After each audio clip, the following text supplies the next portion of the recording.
মাতৃভাষা বাংলার জন্য জীবনভর কলম আর চিন্তা দিয়ে লড়াই করে গেছেন ভাষা সংগ্রামী আহমেদ রফিক। জীবদ্দশায় যিনি শহীদ মিনারে অসংখ্যবার দাঁড়িয়েছেন বিভিন্ন দাবিতে, সেখানেই সর্বসাধারণের শ্রদ্ধা ও ভালোবাসায় সিক্ত হলেন তিনি। আহমেদ রফিকের জন্ম 1929 সালের 12 সেপ্টেম্বর ব্রাহ্মণবাড়িয়ার শাহবাজপুরে। ভাষা আন্দোলনের অগ্নিঝরা সেই সময়ে তিনি ছিলেন সেই কণ্ঠস্বরদের একজন, যারা সাহসের সাথে বলেছিলেন, আমার ভাষা আমার অধিকার।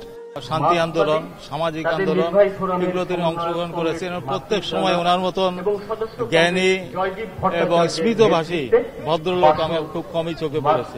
ওনাদের প্রতিটি ভূমিকার জন্য এই বাংলাদেশের মাটি, এই বাংলাদেশের আকাশ সমৃদ্ধ হয়েছে এবং আজকে আমরা এই বাংলাদেশের মাটিতে দাঁড়িয়ে কথা বলতে পারছি ওনাদের জন্যই।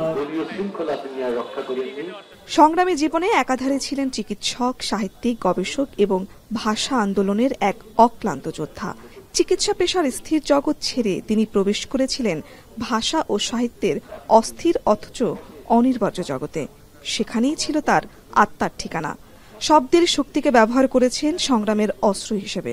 নির্বাসিত জীবনই প্রায় যাপন করেছেন, এই অর্থে যে তার পরিচিতি খুব ব্যাপক ছিল না, কিন্তু তিনি ওই নায়কের ভূমিকায় ছিলেন। এবং আমাদের দেশে যেটা হয়, দুর্বৃত্তরাই নায়ক হয়, নায়কদেরকে চেনা যায় না, সেইটা তার ক্ষেত্রেও অনেকটা ঘটেছে। এ ধরনের মানুষ, তারা যে তাদের জীবনকে উৎসর্গ করে গণতন্ত্র, প্রগতিশীলতা, বৈষম্যহীন সমাজের আকাঙ্ক্ষা পোষণ করেছিলেন, এটাকেই আসলে বিবেচনা করা দরকার এবং ওই ধারায় এগিয়ে যাওয়া দরকার। রবীন্দ্র চিন্তা ও বাংলা ভাষার চর্চায় তার অবদান অসামান্য। নির্বাসিতা নায়ক, শিল্প সংস্কৃতি জীবন, নির্বাচিত রবীন্দ্রনাথ, তার রচনাগুলো আজও পাঠকের মনে আলোকিত প্রদীপ হয়ে জ্বলে। সেই অবদানের স্বীকৃতি স্বরূপ তিনি পেয়েছেন বাংলা একাডেমি সাহিত্য পুরস্কার, 21 পদক সহ অসংখ্য সম্মাননা। তবে তাকে মরণোত্তর স্বাধীনতা পুরস্কার প্রদান করা উচিত বলে জানান শুভাকাঙ্ক্ষীরা। তিনি এখনো স্বাধীনতা পুরস্কার পাননি। আমি মনে করি যে তার স্বাধীনতা পুরস্কার তাকে মরণোত্তর দেওয়া উচিত এবং দেশের সর্বস্তরের মানুষের মধ্যে যে শোক, যে গভীর শ্রদ্ধা তার প্রতি আমরা দেখেছি, সেটি অনন্য। বৃহস্পতিবার রাত 10:15টার দিকে 96 বছর বয়সে আহমেদ রফিক চিরবিদায় নেন সকল মায়ার বাঁধন ছিন্ন করে।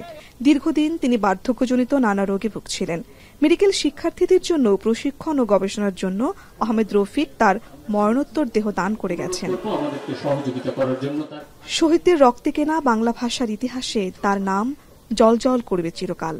শহীদ মিনারের ইটের গাঁথুনির মতোই তিনি অমর হয়ে থাকবেন বাংলার হৃদয়ে। শারমিন পুতুল, এখন, ঢাকা।